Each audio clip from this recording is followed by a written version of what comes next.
Hi guys, so I'm going to do a little tutorial on snatch. A really good exercise for using full body exercise really.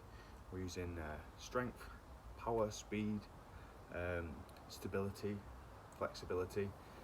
It kind of hits a lot of boxes. It's quite fun to do once you've mastered it, but it can be quite challenging. The key things to think about are, if we segment our body into three parts, we've got our legs, our midline and then our arms. Starting from the bottom up is where we start with the bar or the equipment, and we go from strength to speed. So our legs can produce a lot more force than our arms, therefore our legs do a lot of the work and our arms can move faster and lock out. So the key thing with a snatch is to remember we want to finish with a snatch, a snappy extended arm.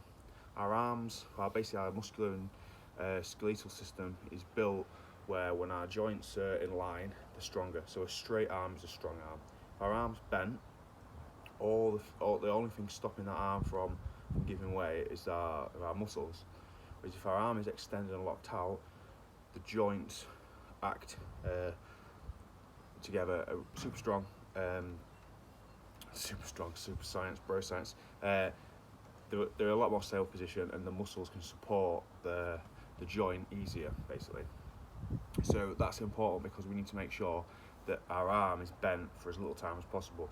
So our arm is the last thing to bend as we're lifting it up, and then we want to snap it and get it straight as fast as we can. Okay, I'm going to demonstrate with a dumbbell, a kettlebell, a barbell, and a plate, and you can just see how I'm going to work it. I'll do a muscle snatch and I'll do a power snatch. The squat snatch is just a power snatch, but you just receive the bar deeper. But for most people, we're looking at a power snatch. Okay, so I'll demonstrate now. First things first, we'll start with a barbell. So a nice wide grip. You'll see we've got two hands on the bar. If you look, I'm going to hinge and I'm going to bend my knees. From here, all I'm going to do is I'm going to drive my legs, I'm going to pull, I'm going to turn, I'm going to punch. Because the bar's quite light, I can do it slowly. So I stand, extend my hips, pull, turn, and punch. Okay. Bit more speed now. Straight up. And if I'm to power it, come up, receive, come up, punch. So all I'm doing is I'm keeping a good solid body position, driving with my legs, extending my hips, and then I punch. With the power, I extend and I re-dip into a squat and punch.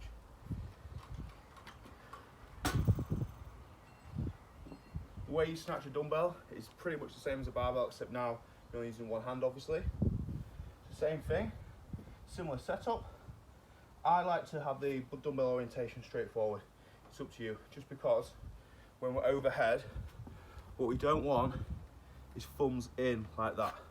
So we don't want, you can see, thumbs pointing down and in, because that puts that shoulder in hold position. We want our, the other way.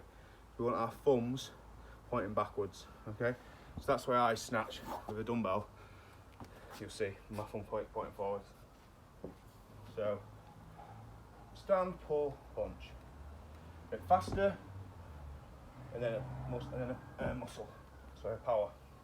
So pull, punch and receive. Pull, punch and receive.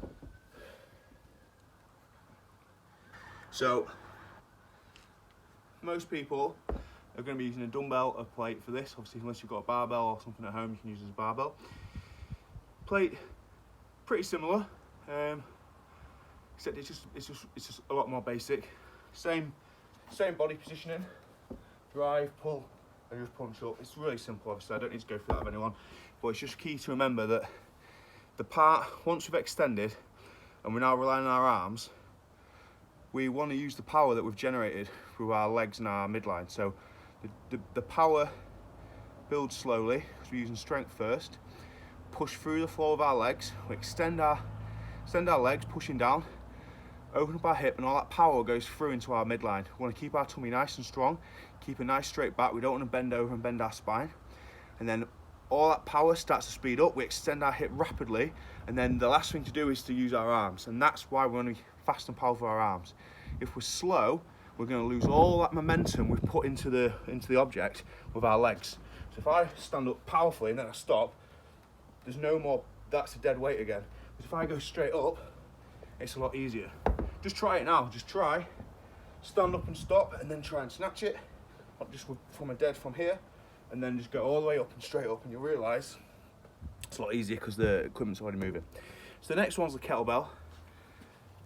Kind of a tricky one in itself, but the key thing is to remember to try and let the kettlebell rotate around our arm naturally. So hand on the inside.